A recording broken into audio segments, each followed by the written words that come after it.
Super Street, David Deal, 6.9605. So this is our first ever 6-second average of Super Street. So big shout out to them. I had left before the all runs yesterday, and they needed one more 6-second pass on Friday. They already had a 6.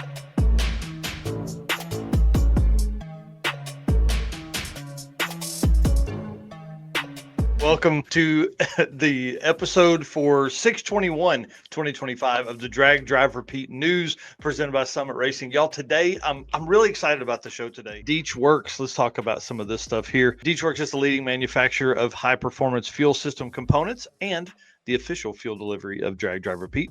The DW product line includes fuel injectors, pumps, modules, fuel rails, regulators, filters, lines, and fittings, surge tanks, all engineered to support power levels ranging from 400 to more than 2200.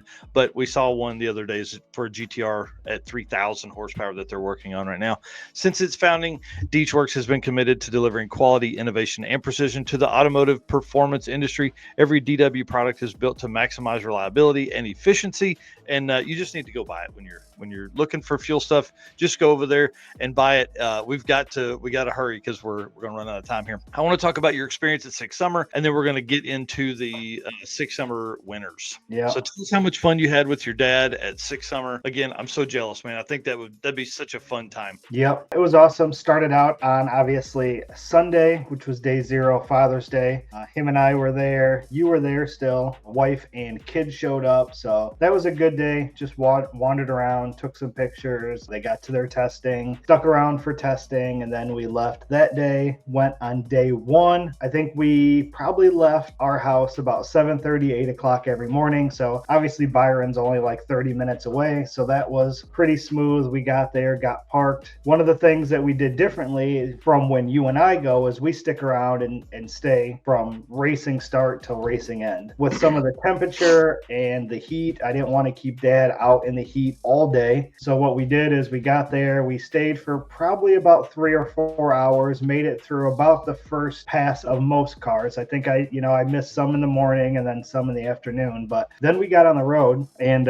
started heading toward the route stops. We followed the routes, and we would just, if we passed a group of cars at like a gas station or something, we would just be on the lookout on the route and find some place to pull over. We'd pull over for 15-20 minutes, grab photos as cars went by, jump back down the route, made it to the route stops, hung out at the route stops for a while, wandered around there, and we did that every day. And I think that allowed me to get a different variety of photos than what I normally get. So that was a lot of fun. Dad had fun at all the route stops. That was, cool for him to see. Again, he had only been to Byron, was the only track that he had been to. So getting to go to Great Lakes was cool. He liked Great Lakes. He really liked the uphill burnout that's obviously unique for Great Lakes. Great Lakes was absolutely packed, but it's always packed there. Obviously Cordova got rained out. So Cordova was 2 hours from home. So since we left early enough every night, we drove home every night. So we got up, we drove there 2 hours, left at 7:30, got there at 9:30. Yeah. I bet you we were there 10 minutes before it started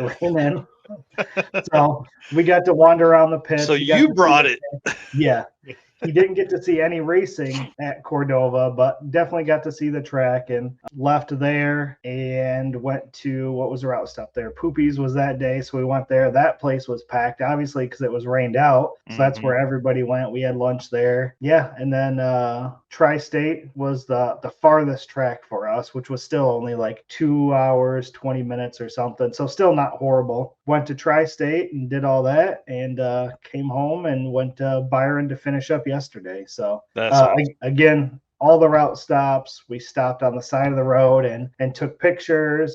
Dad was recording videos as cars were passing, recording videos on the road. He's got a ton of videos from the Rock Falls block party, which he had a blast there. Obviously, he loved watching them do all the burnouts. So overall, it was a very fun week. It was good for us to hang out, and it wasn't the mad run around like you and I normally have. you know, we're trying to catch interviews with this person, we're trying to get passes with this person. It was just kind of wherever we were at that moment, I was taking pictures there. So there wasn't cool. really a game plan, which was kind of nice, just to, you know, be in the moment, and whatever was in front of us was what I was taking pictures of. So it was kind of fun. That's awesome, and that helps kind of relax a little bit, you know, because usually it's what it is. It's running around. Oh man, we interviewed those guys on day 0. We've got to get their pass. I'll go to leave the starting line and be like, oh, they're 2 cars back. Oh, they're 5 cars back. You know what I mean? Like every time. So, dude, that's so exciting. I'm pumped for you guys to have had that experience. That's always fun to get out there and do that with them. Well, let's run through these winners, these class winners, because we definitely want to say their name out loud. And then again, we'll dive into this on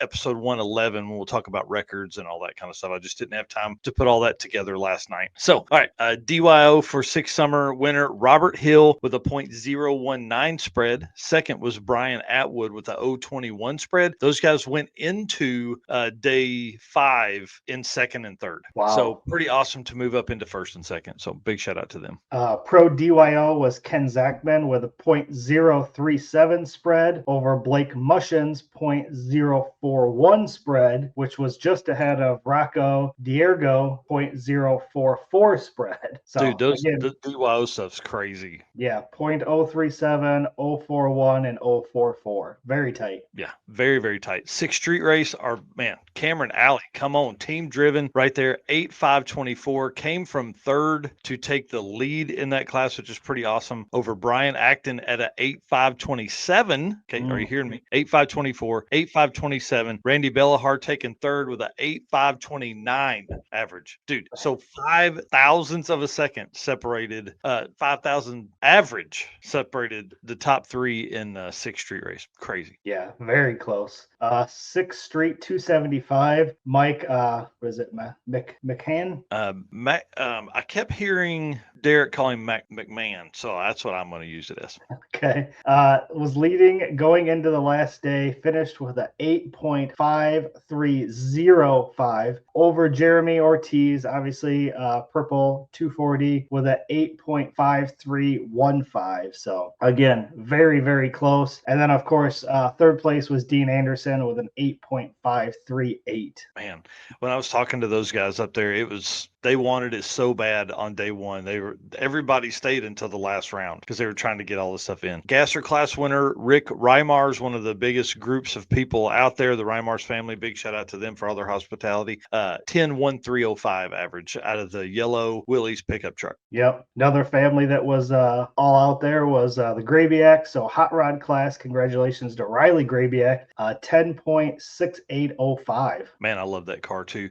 Beetle class, Chuck Fryer, 11.81 average for him. That's awesome. And there was a ton of Beetles out there. Super cool. Yeah, I think Derek said 11 started the week. Yeah.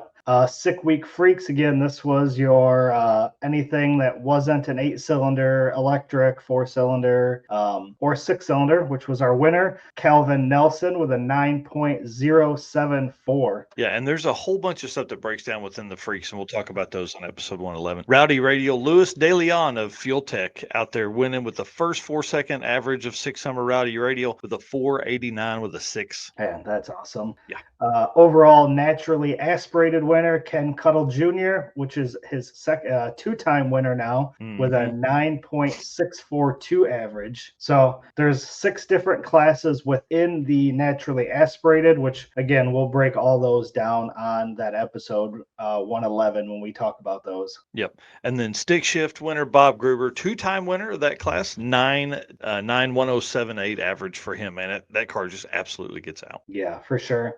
Super Street, David Deal, 6.9605. So this is our first ever 6-second average of Super Street. So big shout out to them. I had left before the all runs yesterday, and they needed one more 6-second pass on Friday. They already had a 6-second average, but they didn't have all 6s all week. So they go up there and it ran a 7.000000, like 7 flat, and all they needed was a 6-second pass. So yeah, I knew they were going to go back up, and I saw later that they did end up getting that 6-second pass. So big shout out to them. Congratulations. Yeah, that's awesome, man. They wanted that so bad and earned it, dude. Small tire and a small block. Come on. Yeah.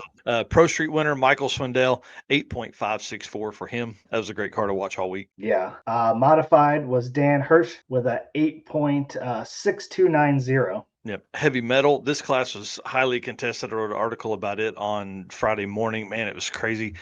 Jesse Nelson won that class with a 7.813. And then unlimited iron, the man, Brian Goldstone, 6.646 average. Yeah, sorry, that should be ultimate iron. No, ultimate unlimited iron. I think it's unlimited. I don't know. Anyways, I'll fix that later. Yeah, big shout out to him. 6.646.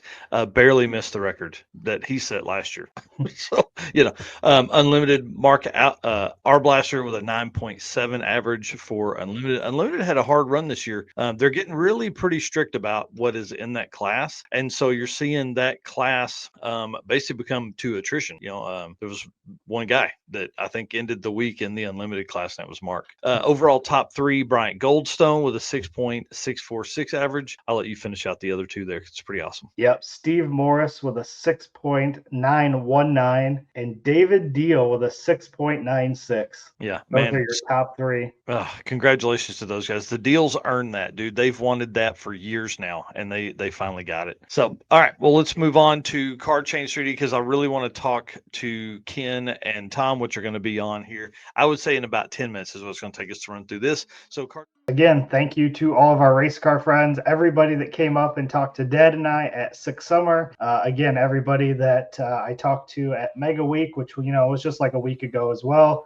Appreciate each and every one of you guys. It's been awesome. We can't do it without you guys, so thank you very much. And thank you to our sponsors, Summit Racing, DeatschWerks, Molly Motorsports, Driven Racing Oil, Howard's Cam, J-Wire Solution, WAF Racing, Performer Built Transmissions, Card Change 3D, Power Tube TV, Sweet Patina, and Racing Junk Classifieds. Thank you guys. We can't do it without you as well. Yep. All right, guys. We'll see you on Wednesday night for episode 111 before we kick off the circuit the next morning. All right. See you guys. And then our sponsors, they make all this possible, man. They make trips and equipment and just being able to do this every day, all day. They make this possible. So if you're shopping, if you want to just look at some cool parts or look at stuff, definitely hit these sponsors up. Summit Racing, DeatschWerks, Molly Motorsports, Driven Racing Oil, Howard's Cams. Big shout out to Luke B. We put the new cam in the old truck the other day and it started, making that post here shortly. J-Wire Solutions, WAF Racing, Performer Built Transmissions, Car Chains 3D, Power Tube TV, Sweet Patina, and Racing Junk Classifieds. And we can't do it without them. And I hope that you guys can't do it without them either. So